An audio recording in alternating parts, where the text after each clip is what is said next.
तो आज की हमारी एक्सरसाइज है exercise number 6.8।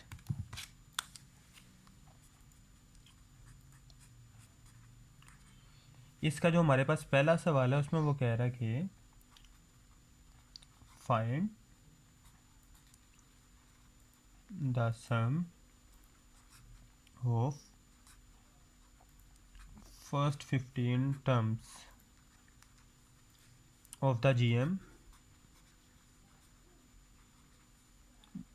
GS geometric sequence 1 1/3 1/9 up to so on.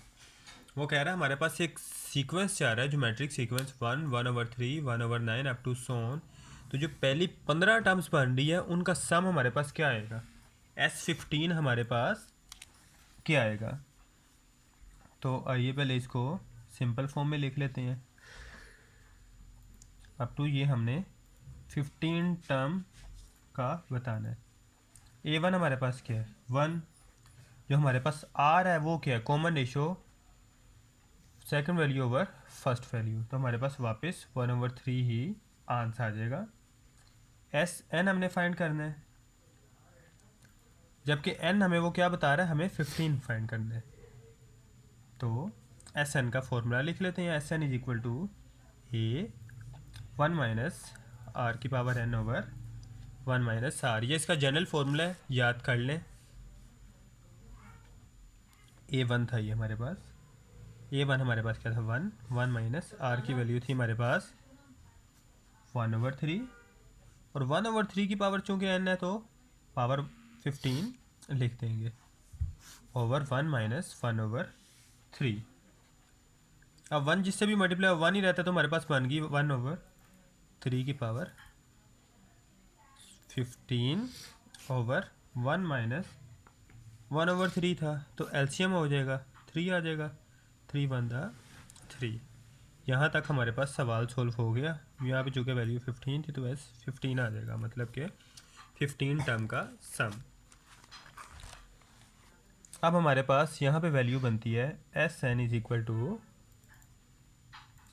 1 minus 1/3 की पावर 15 ओवर 2/3। अब ये 2/3 डिवाइड हो रहा है, जब ये मल्टीप्लाई होगा तो ये ऑपोजिट हो जाएगा, 3/2 बन जाएगा। अंदर आ जाएगा 1 माइनस 1/3 की पावर 15। ये हमारे पास 15 टर्म का सम है। अब नेक्स्ट सवाल पे आ जाते हैं हम। जो नेक्स्ट हमारे पास सवाल है वो है क्वेश्चन नंबर 4। क्वेश्चन नंबर 4 की हमारे पास है statement sum the series 2 plus 1 minus iota plus 1 over iota plus up to so on to 8 terms.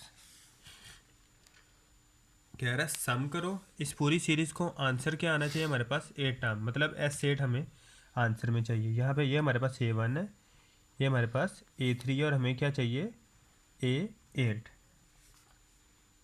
हमें चाहिए S8।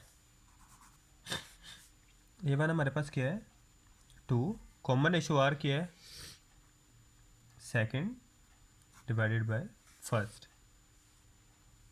N हमारे पास क्या है N इज इक्वल टू 8, तो SN का जनरल फॉर्मूला लिख लेंगे A1 माइनस R की power N over 1 minus R। यहाँ पे हमारे पास A1 की वैल्यू पुट कर लेंगे, 2 आ गया, 1 माइनस R हमारे पास क्या है 1 माइनस आयोटा ओवर 2 की पावर N हमारे पास कितना था 8 ओवर 1 माइनस आयोटा की पावर 2। यहाँ तक समझ आ गई। सिंपल हमने वैल्यूज पुट की हैं, कोई इतना बड़ा अभी तक हमने काम नहीं किया। अब यहाँ पे हम पावर 8 ओपन कर रहे हैं, 2 की पावर 8 होता है 256, और आयोटा माइनस 1 माइनस आयोटा का स्केल लिख लिया, और इसकी पावर 4 कर ली। 8 पावर को हमने क्या किया ब्रेक कर लिया ओवर। अब इसका एलसीएम ओपन कर लिया, नीचे आ गया 2 2 1 2 माइनस 1 प्लस अयोटा, माइनस ने साइन चेंज कर दिया। बाकी नेक्स्ट पेज पे करते हैं सवाल अपना जो बाकी है। तो जो हमारे पास बाकी सवाल है वो है कुछ यूँ। तो जब इसे सिंप्लीफाई करेंगे तो हमारे पास आंसर आ जाएगा। अब लास्ट पे अगर आपको याद हो तो ये नीचे हमारे पास 2 डिवाइड हो रहा है। जब इसे ओवर की फॉर्म में लिखेंगे तो ये 2 ऊपर आके मल्टीप्लाई हो जाएगा। 2 एक पहले से मौजूद था, एक अब आके मल्टीप्लाई हुआ। ऊपर क्या था 1 माइनस, अंदर था 1 माइनस अयोटा का स्केयर अयोटा। अब इसका स्केयर ओपन करेंगे, A square plus B square minus 2ab over 256। अब इसकी पावर 4 एज इट इज़ की एज इट इज़ रहेगी ओवर 1 प्लस अयोटा। 2 माइनस 1 1 हो गया, तो 1 प्लस अयोटा हमारे पास ये सोल्व होकर आ गया। 2 2 4, अंदर बचा हमारे पास 1 माइनस 1 अयोटा स्क्वायर हो जाएगा -1 माइनस 2 अयोटा की power 4 over 1 plus aorta. 1 minus 1 से कैंसिल आउट हो जाएगा, तो हमारे पास फाइनल वैल्यू बचेगी 4। 1 माइनस 2 अयोटा की पावर 4, सॉरी 256 सिर्फ इसके नीचे था। एलसीएम हम अगले स्टेप में लेंगे अगर ज़रूरत महसूस हुई तो 4 डॉट। अब इसकी जो स्क्वायर है वो ओपन कर देंगे। अब स्क्वायर हमारे पास ओपन हुआ, ये माइनस हमारे पास एज इट इज़ का एज इट इज़ रहा। -2 की पावर 4 प्लस 16 हो जाएगा। -2 की पावर 4 प्लस 16, माइनस ये बाहर पहले से जो मौजूद था वो था अयोटा की पावर 4। अयोटा की पावर 4 अगर हमें याद हो तो वो होना चाहिए, अयोटा की पावर 4 होता है अयोटा स्क्वायर का स्क्वायर। अयोटा स्क्वायर होता है -1 का स्क्वायर, और अयोटा की 4 हमारे पास आ जाएगा 1। मीन अगर अयोटा की 4 अगर हमारे पास 1 आ जाए तो 16 1 था, वापस हमारे पास 16 ही हो जाएगा। थोड़ा शॉर्ट स्टेप में साइड पे रफ वर्क में आपको करके दिखा दिया है ताकि सवाल और वीडियो ज़्यादा लेंथ की तरफ ना आ जाए। ये हमारे पास फाइनल आंसर आ गया 1 minus 16 over 256 over 1 plus aorta.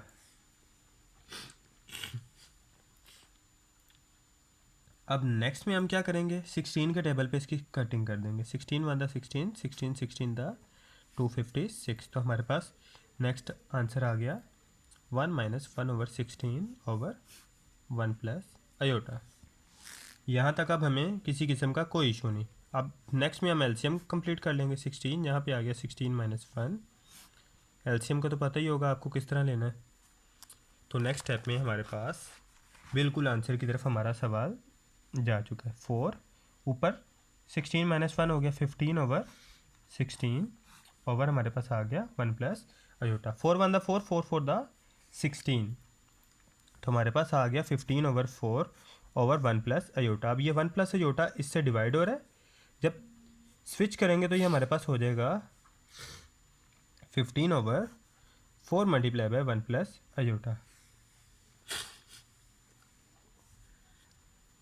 अब इसे अगर मज़ीद सॉल्व करेंगे तो हमारे पास जो आंसर आ जाएगा वो क्या आ जाएगा। अब 15 ओवर 4 हम बाहर कॉमन ले लेते हैं, अंदर हमारे पास क्या बचा 1 प्लस अयोटा। राशनलाइज नाम की टर्म आपको पता है, यहाँ पे सिर्फ हम राशनलाइज कर देंगे 1 माइनस अयोटा और 1 माइनस अयोटा से मल्टीप्लाई और डिवाइड कर देंगे। ये से ब्रैकेट में सॉल्व कर लो ताकि आपको थोड़ा आसानी रहे। ऊपर आ गया 1 प्लस अयोटा, नीचे 1 स्क्वायर माइनस अयोटा स्क्वायर। यहाँ तक ओके। 15 1 माइनस अयोटा आ गया और नीचे क्या हो गया 4, अंदर क्या बना 1 माइनस अयोटा स्क्वायर फिर -1 is equal to 15 1 minus iota over 4 1 plus 1। 15 1 minus iota over 4 into 2। तो हमारे पास जो फाइनल आंसर आ गया वो है 15 1 माइनस अयोटा ओवर 8। ये हमारा रिक्वायर्ड आंसर है इस एक्सरसाइज के क्वेश्चन नंबर 4 का। अब नेक्स्ट क्वेश्चन पे आ जाते हैं। नेक्स्ट क्वेश्चन हमारे पास है क्वेश्चन नंबर 5 का पार्ट 2। Question number 5 part 2। वो स्टेटमेंट कह रहा है find the sum of the following infinite. Infinite का मतलब अनलिमिटेड, ये चलते ही जा रहे हैं, ज्योमेट्रिक सीरीज जीएस। इसका सेकंड पार्ट वो हमें कह रहा है ये है 1/2 प्लस 1/4 प्लस 1/8। अब ये सीक्वेंस नहीं है, उसने कह दिया सीरीज। सीरीज का मतलब है सेंटर में प्लस के साइन आ गए। अब इसे हम सॉल्व कर लेते हैं, कोई ज़्यादा टफ सवाल नहीं है। सिर्फ वो कह रहा है जो इन्फिनिट हमारे पास ज्योमेट्रिक सीरीज है उसे क्या करें, उसका सम फाइंड करें। A1 हमारे पास क्या है, इसमें A1 है हमारे पास 1/2। कॉमन रेशियो R निकालने का आपको तरीका पता है, 1/4 डिवाइडेड बाय 1/2। चूँकि ये डिवाइड हो रहे हैं तो 2 जाके मल्टीप्लाई होगा, 2 की इस वाले से कटिंग हो जाएगी, 2/2 2/4। या फिर ये मल्टीप्लाई हो जाता फर्स्ट वैल्यू के साथ और ये मल्टीप्लाई हो जाती सेकंड वैल्यू के साथ। तो बात वही आनी थी, 2 और 4 हमारे पास आ जाना था। जब कटिंग करनी थी तो हमारे पास वापस आंसर 1/2 ही आ जाना था। R इज इक्वल टू आ गया हमारे पास 1/2। SN इज इक्वल टू हमारे पास क्या था, A/1 - R। अब जो ब्रैकेट वाली टर्म है ना, अगर आपको याद हो तो हम सीरीज़ का हम लिखते थे A1 - R की पावर n। वो n तो हमारे पास आनी थी इन्फिनिटी। चलो वही लिख लेते हैं आपको, ताकि थोड़ा सा बेहतर पता चल जाए। अब यहाँ पे हमें n की वैल्यू क्या बताएगी, या वो कह रहा है n is equal to infinity put करनी है। तो जब n is equal to infinity put करेंगे, a के दो आंसर बनते हैं, एक A बनता a, एक ARN। ARN वाला यहाँ पे क्या हो जाएगा, इन्फिनिटी, ये ख़त्म हो जाएगा हमारे पास इसे। तो हमारे पास ओवरऑल बचेगा A/1 - R। तो बात समझ आ गई यहाँ तक। ये A1 है, A1, और ये A1 ही था हमारे पास। तो ये टर्म हमारे पास जो कि इन्फिनिटी थी, हमारे पास ये टर्म टोटली ख़त्म हो गई। A1 की वैल्यू पुट की 1/2 1 - 1/2। यहाँ तक सवाल समझ आ चुका है। मज़ीद इसे सॉल्व करेंगे। 1/2, ये एलसीएम इसका ले लिया, 2 से कट हो गया, 1/2 - 1 फिर 1, तो हमारा फाइनल आंसर आ गया 1। ये हमारे पास है S इन्फिनिटी का आंसर। अगर इसके इन्फिनिटी टर्म्स तक प्लस करें तो हमारे पास आंसर क्या आएगा, सिंपल और सिंपल 1। इसके आप पार्ट 3 पे आ जाते हैं। पार्ट 3 है हमारे पास, इसमें भी वही करना है जो हमारे पास स्टेटमेंट पहले पीछे मौजूद थी। 9/4, 3/2, 1, 2/3, up to so on. A1 हमारे पास इसमें क्या है, 9/4, जबकि हमारे पास R कैसे आएगा, second term over first term over second term हमारे पास 3, फर्स्ट टर्म हमारे पास 9/4। तो इसको जब मल्टीप्लाई की फॉर्म में लिखेंगे तो ऊपर आके ऑपोजिट हो जाएंगे, 4/9, 3/3, 3/9, 2/2, 2/4। तो फाइनल आंसर आ जाएगा हमारे पास 2/3। ये हमारे पास R का आंसर होगा। S इन्फिनिटी अगर आपको याद हो तो हमारे पास सिंपल A1/1 - R बचता है, क्योंकि वो जो 1 - R की पावर n वाली टर्म है वो हो जाएगी हमारे पास इन्फिनिटी। यहाँ पे डायरेक्ट हमने जनरल फार्मूला लिखने की बजाय अप्लाई कर दिया, और हमने बता दिया जी जो 1 - R n है वो जब A से मल्टीप्लाई हुआ तो ये अगर इन्फिनिटी थी तो A1 इसके साथ तो A1 ही रहेगा, जबकि उसके साथ जाके ख़त्म हो गया, तो सिंपल A1 हमारे पास बच गया। लास्ट सवाल अगर आपको याद हो तो हमने यही किया था। A1 की वैल्यू थी 9/4, 1 - R की थी 2/3। जब इसे सॉल्व करेंगे 9/4, एलसीएम लेंगे 3 - 2/3, तो हमारे पास आंसर आ जाएगा 9/4/1/3। 9/4 ये ऊपर आके मल्टीप्लाई की फॉर्म में रोटेट हो जाएगा तो 3 रह जाएगा हमारे पास। तो 3 9 27/4, ये हमारे पास S इन्फिनिटी का आंसर है। अब कर लेते हैं हम क्वेश्चन नंबर 6 सोल्व। तो नेक्स्ट क्वेश्चन हम स्टार्ट करते हैं, क्वेश्चन नंबर 6। क्वेश्चन नंबर 6 में हमें वो क्या कह रहा है, find vulgar fractions.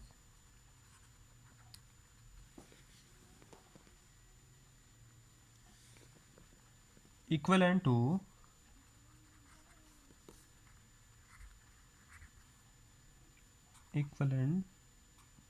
The following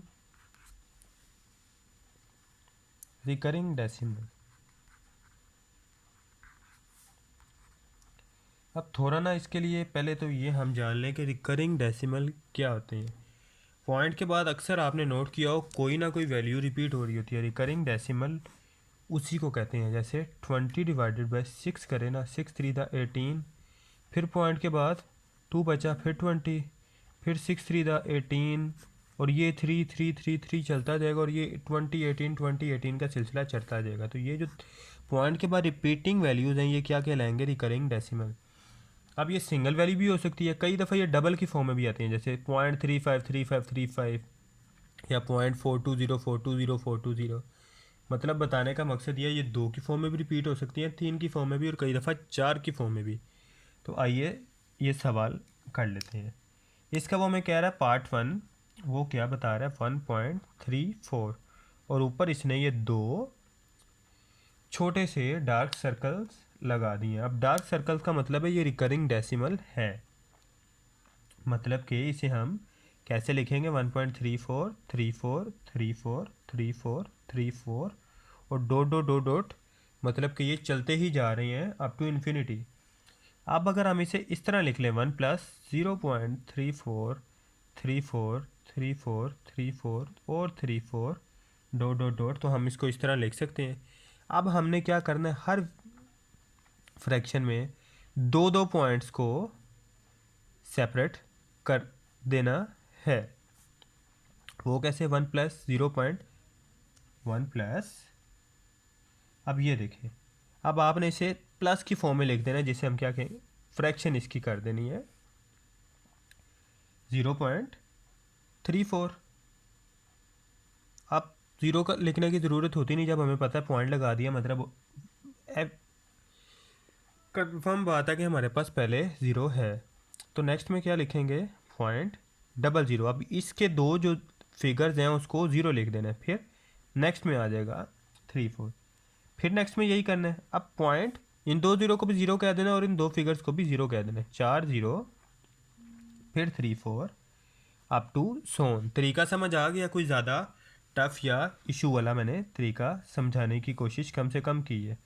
अब पॉइंट हटा के नीचे वैल्यू लेना हमें आता है। 0.34 की जब पॉइंट हटा के वैल्यू लेंगे तो ये आएगा 100, प्लस 0.0034 का जब इस तरह करेंगे तो ये हमारे पास आएगा 1 टेट्रा 0, और इसका इसी तरह करेंगे तो हमारे पास आएगा, सिर्फ 34 लिख देते हैं, हमें पता है कि बाकी क्या करना है।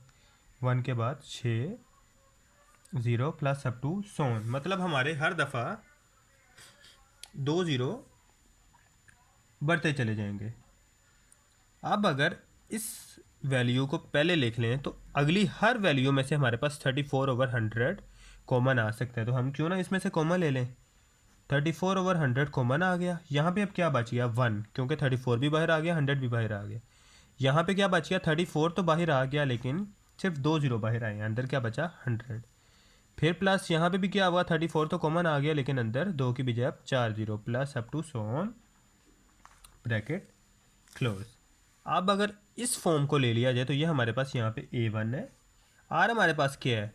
जो कॉमन फ्रैक्शन है हमारे पास है 1/100। कॉमन फ्रैक्शन कैसे? हर दफ़ा 1/100 मल्टीप्लाई होता जा रहा है हर टर्म के साथ, इसके साथ इसके साथ इसके साथ अप टू सोन। तो A1 हमारे पास है 1, R है हमारे पास 1/100, और जो हमारे पास n है, नंबर ऑफ n, वो क्या है? इन्फिनिटी तक ये फिगर चलता जा रहा है, इसलिए n हमारे पास क्या है? इन्फिनिटी। तो अब हमें अगर याद हो तो लास्ट टाइम हम कहते थे कि अगर कोई चीज़ जो हमारे पास s इन्फिनिटी है उसके लिए हम फॉर्मूला क्या लेते थे? A1/1 माइनस आर, क्योंकि जो बाकी टर्म है 1 माइनस आर की पावर n वाली, वो हमारे पास क्या हो जाती थी? ये हमारे पास ख़त्म हो जाती थी। इसे सीधे लफ्ज़ों में कह लो 0, सिंपल हमारे पास A1 बचता था। तो हमने यहाँ पे वही चीज़ ली है, थोड़ा सा समझाने के लिए आपसे पहले डिस्कशन कर लिया ताकि आप लोग कंफ्यूज ना हो। यहाँ तक हमारे पास वैल्यू आ गई सेम, अल्हम्दुलिल्लाह। तो यहाँ तक हमारे पास वैल्यू आ गई सेम। अब ये अगर देखा जाए तो सारी सीरीज़ एस इन्फिनिटी हमारे पास क्या हो रही है, प्लस हो रही है। ये यहाँ से लेके यहाँ तक अप टू 100 तक ये हमारे पास क्या है, एस इन्फिनिटी। तो एस इन्फिनिटी का हमें फॉर्मूला अगर याद हो तो क्या था, अब एस इन्फिनिटी चूँकि इससे मल्टीप्लाई हो रही है 34/100 से, तो इसकी वैल्यू हमने लिख दी A1/1 माइनस आर। और यहाँ पे आप इसकी वैल्यूज़ पुट कर देंगे। यहाँ पे लास्ट पे करने का मकसद ये है कि आप नेक्स्ट पेज पे जाने से कंफ्यूज ना हो। A1 की वैल्यू क्या थी 1 माइनस आर की वैल्यू थी 1/100। यहाँ तक हमारे पास ओके हो गया सवाल। अब नेक्स्ट पेज पे आ जाते हैं हमारे पास। नेक्स्ट पेज में हमारे पास यही चीज़ बनेगी 1 प्लस 34/100। ऊपर हमारे पास थी 1, नीचे जब एलसीएम हो तो हमारे पास हो गया 100 माइनस 1/100। अब इसे सोल्व किया तो हमारे पास आया 34/100 1/99/100। यहाँ तक ओके।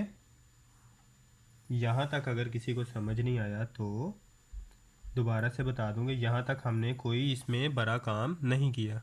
अब अगर यहाँ पे देखें तो इस 100 को हम ये ऊपर वाले 100 से काट सकते हैं, या तो इसी तरह, या अगर सेकंड स्टेप में करे जाएँ तो हम 34/100 लिखेंगे। ये चूँकि 1/99 है, ये डिवाइडेड बाय 100 है, तो ये फर्स्ट टर्म में आ जाएगा, मतलब मल्टीप्लाई 100/99 हो जाएगा। तो ये फॉर्म में भी हम 100 काट आउट कर सकते हैं। तो हम यहाँ पे भी काट लेते हैं, क्योंकि अगर उस तरीके से भी आप करना चाहें तो मैं तरीका आपसे डिस्कस कर लिया। ये आ गया 34/99। अब सिंपल हमारे पास एलसीएम हो रहा है, कोई ज़्यादा हमारे पास डिफ़िकल्ट चीज़ कोई नहीं। तो हमारे पास आ गया आंसर 133/99। ये हमारा रिक्वायर्ड आंसर है। अब आ जाते हैं इसके नेक्स्ट पार्ट पे। नेक्स्ट पार्ट है हमारे पास पार्ट 2, जो है हमारे पास 0.7 डॉट या सर्कल। इसका मतलब है 0.7 के बाद वाले जो डिजिट है असल में हमारे पास वो क्या हैं, चलते जा रही हैं 0.777777 अप टू 100। ठीक है। अब हमारे पास इसको भी सेम फॉर्म में ले सकते हैं 0.7। सेकंड स्टेप में क्या लेना है, पॉइंट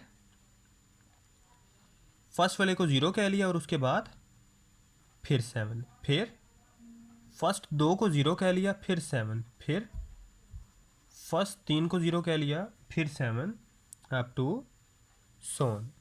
यहाँ तक ओके है। अब इस 7 से हमारे पास 10 आ जाएगा, पॉइंट हटाएंगे तो सिंपल मैं पॉइंट पहले लगाऊँ फिर काटूँ, वो थोड़ा सा देखने में भी ऑकवर्ड फील होता है, इसलिए हम डायरेक्टली पॉइंट हटा के जो हमारे पास फिगर्स है 1000 या 10,000 में वो ऐड करते जा रही हैं। यहाँ तक अब आपको समझ आ चुकी होगी।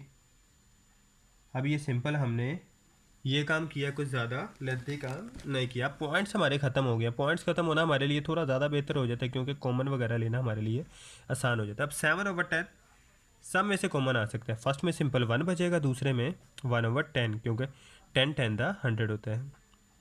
थर्ड में 1/100, मतलब कि हमें पता दो चीज़ें से चल गई। एक तो हमारे पास जो 1/r है वो हमारे पास आया है 1/10, सॉरी यार हमारे पास 1/10 है। और A1 तो हमें पता है कि A1 हमारे पास अब इसमें क्या है 1, और R क्या हमारे पास 1/10। अब नेक्स्ट पेज पे हम आ जाते हैं। सिंपल कोई हमारे पास ज़्यादा लेंथी काम नहीं बचा। फिर से 7/10 के बाद वो term up to S infinity तक चलती जाती है। एस इन्फिनिटी की जगह हम क्या पुट करते हैं, A1/1 माइनस आर। A1 की अभी वैल्यू हमने लिखी है कि वो 1 है, और 1 माइनस 1/10। यहाँ तक ओके है। 7/10 इसका एलसीएम हो गया 1/10 माइनस 1/10, ये 10 इससे कैंसिल आउट हो जाएगा, तो हमारे पास आंसर आ जाएगा 7/10 माइनस 1 9। ये हमारा रिक्वायर्ड आंसर है। अब नेक्स्ट क्वेश्चन पे आ जाते हैं, इसका पार्ट 4। बल्कि यहाँ पे वीडियो एंड करते हैं, वीडियो काफ़ी लेंथी हो गई है, बाकी कवर करेंगे हम नेक्स्ट पार्ट में वीडियो के। अल्लाह हाफिज़।